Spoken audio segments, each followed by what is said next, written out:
The sun rose over the desert like a burning coin in the sky.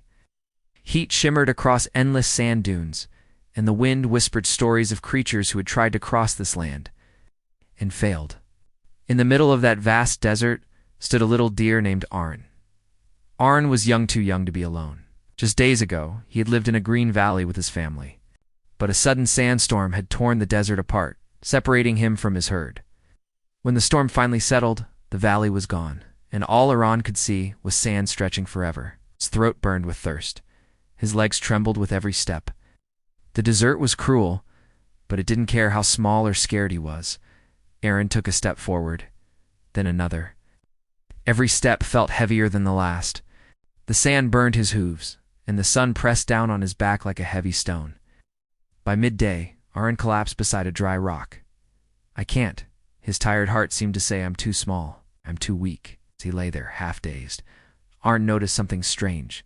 Tiny green plant growing between cracks in the rock. It was no taller than his hoof, yet it stood proudly under the scorching sun. Aaron stared at it. "How are you alive?" he wondered. That tiny plant didn't answer, but it didn't need to. It was proof that life could survive even here. With great effort, Aaron stood up again. If that little plant can survive, he thought, maybe I can too. The afternoon was worse. The heat grew stronger, and Aaron's steps slowed. Shadows danced in the distance, tricking his tired eyes into seeing water where there was none. More than once, he ran toward hope, only to find empty sand. His stomach twisted with hunger. His legs shook uncontrollably. At one point, Aaron fell again, this time harder. The desert wind blew sand across his face, as if trying to bury him. This was the moment many would give up. But Aaron remembered his mother's voice from long ago. "Survival isn't about strength," she used to say. "What's about not quitting when everything hurts?" So Aaron did the only thing he could do. He stood up, slowly. He didn't run. He didn't rush. He just moved forward one small step at a time. As the sun began to set, painting the sky orange and red, Aaron noticed something new. In the distance, far beyond the dunes, were dark shapes, shrocks, maybe, or trees. Hope flickered again. Night fell quickly in the desert, bringing cold winds and new dangers. Aaron curled up beside a tall rock to protect himself. The stars filled the sky, brighter than he had ever seen them. Despite the cold, he felt a strange warmth inside, not in his body, but in his heart. "I survived today," he thought.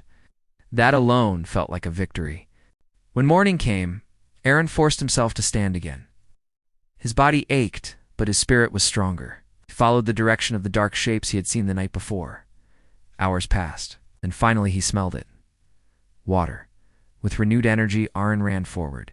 His legs burned, but he didn't stop. Over the final dune, he saw it. A small oasis with a few palm trees and a shallow pool of water shining in the sunlight. Aaron drank deeply, feeling life rush back into his body. Nearby, green grass grew, and insects buzzed softly in the air. He had made it. Days later, as Aaron rested in the shade, a familiar sound reached his ears, the calls of other deer. His herd had survived too. When they reunited, Aaron wasn't just the smallest deer anymore. He was the bravest. The desert had tried to break him. It tested his body, his fear, and his hope. But Aaron learned something powerful. You don't survive by being the strongest. You survive by refusing to stop. Life will put you in desert times when everything feels dry, lonely, and unfair. You may feel small, lost, or exhausted. But if you keep moving, even slowly, if you take just one more step, you can reach your oasis. Never underestimate what you can survive.